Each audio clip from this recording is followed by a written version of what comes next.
આજે હું તમને એક એવી પવિત્ર અને હૃદયસ્પર્શી કથા સંભળાવવા જઈ રહી છું, જેમાં એક પતિવ્રતા સ્ત્રીએ પોતાના પ્રેમ, ભક્તિ અને અડગ વિશ્વાસથી યમરાજને પણ ઝુકાવી દીધા હતા. આ છે વટ સાવિત્રી વ્રતની ચમત્કારિક કથા. એક એવી કથા જે દરેક નારીને શક્તિ, વિશ્વાસ અને પતિપ્રેમનો સાચો અર્થ સમજાવે છે.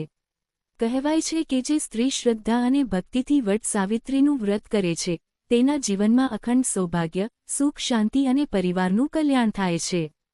તો ચાલો બહેનો, ભક્તિભાવ અને શ્રદ્ધા સાથે સાંભળીએ પવિત્ર વટ સાવિત્રી વ્રત કથા.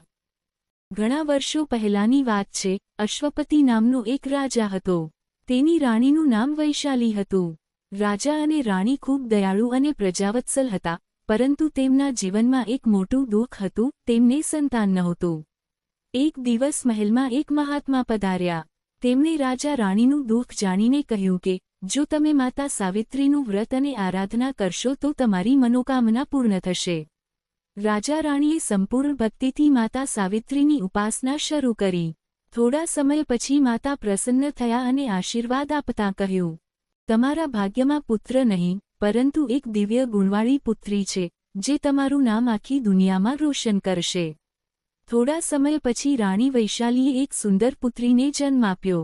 માતા સાવિત્રીની કૃપાથી પ્રાપ્ત થયેલી આ પુત્રીનું નામ સાવિત્રી રાખવામાં આવ્યું. સાવિત્રી ખૂબ સુંદર, સંસ્કારી અને ભક્તિમય હતી. સમય જતાં તે યુવતી બની. હવે રાજા રાણી તેના માટે યોગ્ય વરની શોધ કરવા લાગ્યા, પરંતુ કોઈ વર તેમને યોગ્ય લાગ્યો નહીં. અંતે સાવિત્રીએ પોતે જ પોતાના પતિ તરીકે વનમાં રહેતા રાજકુમાર સત્યવાનને પસંદ કર્યો. જ્યારે આ વાત જાણી ત્યારે દેવર્ષિ નારદ ત્યાં આવ્યા અને કહ્યું, સત્યવાન ગુણવાન છે, પરંતુ તેનું આયુષ્ય ખૂબ ટૂંકું છે. તે માત્ર 1 વર્ષ સુધી જ જીવશે. આ સાંભળી રાજા રાણી દુઃખી થઈ ગયા અને સાવિત્રીને સમજાવવા લાગ્યા. પરંતુ સાવિત્રીએ અડગ અવાજમાં કહ્યું, એકવાર જેને પતિ સ્વીકાર્યો, હવે હું જીવનભર તેની જ રહીશ. આખરે સાવિત્રી અને સત્યવાનના લગ્ન થઈ ગયા. લગ્ન પછી સાવિત્રી સતત માતા સાવિત્રીની ભક્તિ અને વ્રત કરતી રહી. ધીમે ધીમે 1 વર્ષ પૂર્ણ થવાનો દિવસ આવી ગયો.